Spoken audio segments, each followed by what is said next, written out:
Baik, bismillahirrahmanirrahim. Assalamualaikum warahmatullahi wabarakatuh. Perkenalkan, kami dari kelompok 10 ingin membagi hasil atas video presentasi yang telah kita lakukan pada pekan lalu. Pada video kali ini, kita akan menjawab pertanyaan dari kelompok-kelompok lain yang memberikan tanggapan dari kelompok kami, yaitu dengan tema hadis peminjaman modal. Baik, perkenalkan, nama saya Magfiratul Inayah selaku moderator dan penjawab dan sebagai penjawab materi atas pertanyaan yang telah diberikan kepada kelompok kami.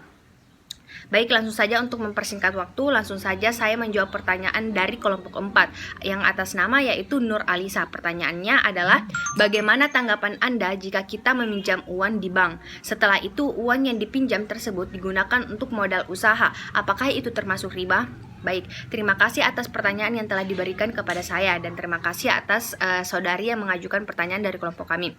Sebelum kami menjawab pertanyaan saudari, akan lebih baik bila kita mengetahui dulu jenis dari bank. Nah, bank umum adalah bank yang melaksanakan kegiatan usaha secara konvensional dan atau berdasarkan prinsip syariah yang dalam kegiatannya memberikan jasa dalam lalu lintas pembayaran seperti Undang-Undang Nomor 10 Tahun 1998 Bab 1 Pasal 1 dan Ayat 3.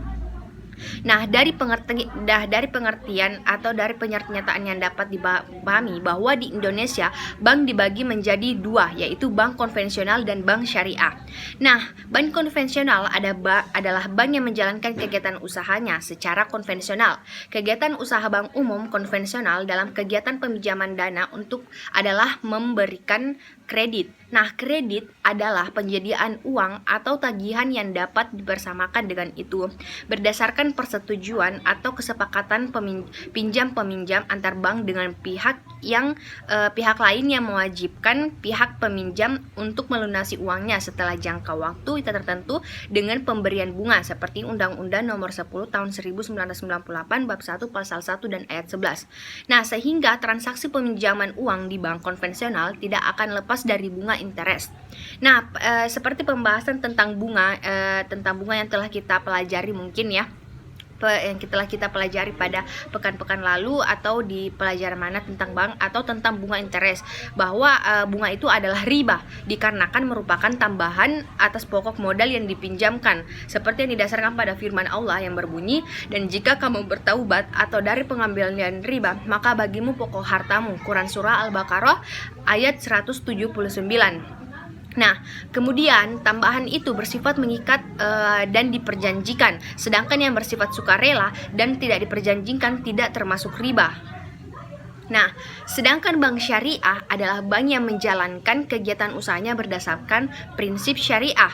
Prinsip syariah adalah prinsip hukum Islam dalam kegiatan perbankan berdasarkan fatwa yang dikeluarkan oleh lembaga yang memiliki kewenang dalam penetapan fatwa di bidang syariah seperti Otoritas Jasa Keuangan. Nah, perbankan Indonesia pada tahun 2014. Kegiatan bank syariah dalam hal peminjaman dana berbentuk pembiayaan.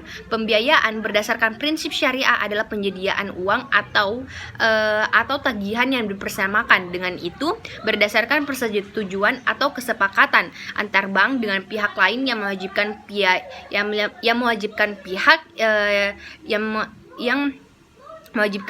yang dibiayai untuk mengembalikan uang atau tagihan tersebut setelah jangka waktu tertentu adalah imbalan bagi hasil atau murabaha atau seperti Undang-Undang Nomor 10 Tahun 1998 Bab 1 Pasal 1 dan Ayat 12.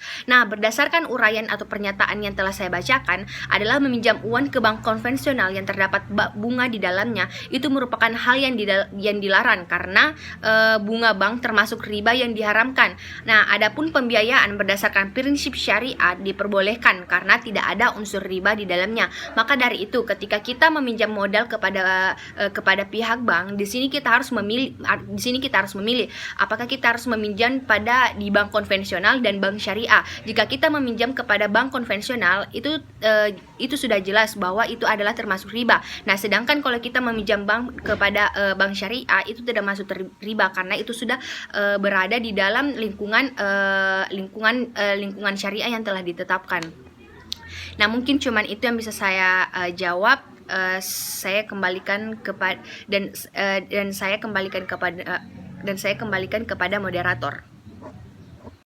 Assalamualaikum warahmatullahi wabarakatuh. Saya akan menjawab pertanyaan dari Saudara Agung Hidayatullah dari kelompok 3, yaitu pertanyaannya bagaimana hukum meminjam online dalam perspektif Islam. Jawaban saya, pinjaman online hukumnya sah jika syarat dan rukunnya terlaksana. Namun Islam juga mengajarkan bahwa hendaknya apabila bisa untuk tidak meminjam, maka sebaiknya tidak perlu meminjam. Tetapi jika terpaksa meminjam karena suatu hal, maka hendaknya memanfaatkan pinjaman tersebut sebaik mungkin dan bayar kembali jika sudah waktunya sesuai dari perjanjian di awal antar kedua belah pihak. Sekian. Assalamualaikum warahmatullahi wabarakatuh. Saya akan menjawab pertanyaan dari Muhammad Alwi Shihab, yaitu pertanyaannya, apakah Al-Qirat dengan Al-Qard itu sama? Menurut saya, Al-Qirat dan Al-Qard itu berbeda. Dari pengertiannya saya sudah berbeda. Al-Qirat adalah penyerahan suatu benda, uang, emas, atau barang yang lain dari seseorang kepada orang lain sebagai modal usaha, sedangkan keuntungannya dibagi dua berdasarkan akad atau janji. Sedangkan Al-Qard adalah akad pinjaman yang wajib dikembalikan dengan jumlah yang sama pada waktu yang disepakati. Terima kasih. Baik, itulah 3 pertanyaan dari kelompok yang telah diajukan kepada kelompok kami. Nah, sebelumnya saya ingin berterima kasih kepada rekan kelompok kami, dan jika ada kesalahan kata atau ada kesalahan dalam menjawab pertanyaan, lebih dan kurangnya mohon dimaafkan. Sekian, assalamualaikum warahmatullahi wabarakatuh.